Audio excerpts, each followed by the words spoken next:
السلام علیکم ورحمۃ اللہ وبرکاتہ نحمده ونصلی علی رسولہ الکریم اما بعد۔ آج کا سبق سن لیجئے۔ آج کے سبق کی سرخی ہے پیارے اللہ سے محبت کیجئے، پارٹ نمبر 69۔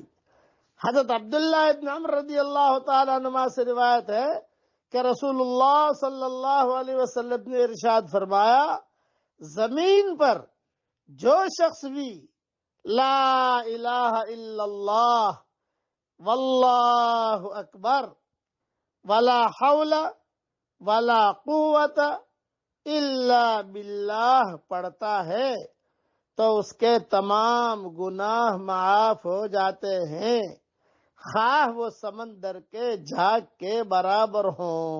یہ حدیث ترمذی میں ہے۔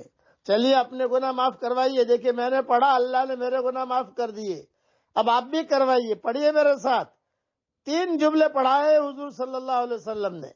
نمبر 1 لا الہ الا اللہ، نمبر 2 واللہ اکبر، نمبر 3 ولا حول ولا قوت الا باللہ۔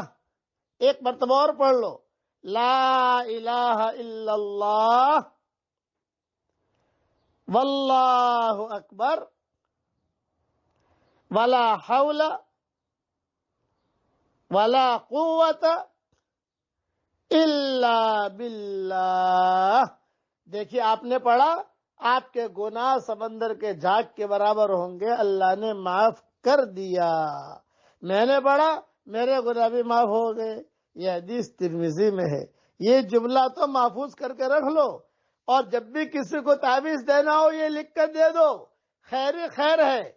سبحان اللہ والحمدللہ ولا الہ الا اللہ واللہ اکبر ولا حول ولا قوت الا باللہ۔ یہ 5 جملے ہیں۔ نمبر 1 سبحان اللہ، نمبر 2 الحمدللہ، نمبر 3 لا الہ الا اللہ، نمبر 4 اللہ اکبر، نمبر 5 ولا حول ولا قوت الا باللہ۔ یہ لکھ کے دے دو، انشاءاللہ اس کو فائدہ ہی فائدہ ہوگا۔ ہاں یہ حدیث میں تو نہیں ہے لکھنے کا، لیکن میں تجارب صالحین بتا رہا ہوں۔ ہاں کسی کو بھی دے دو، ہر لائن کا فائدہ ہوگا انشاءاللہ۔ اللہ تعالیٰ امت کی اجتماعی اور انفرادی پریشانیوں کو دور فرمائے، آمین۔ وآخر دعوانا ان الحمدللہ رب العالمین۔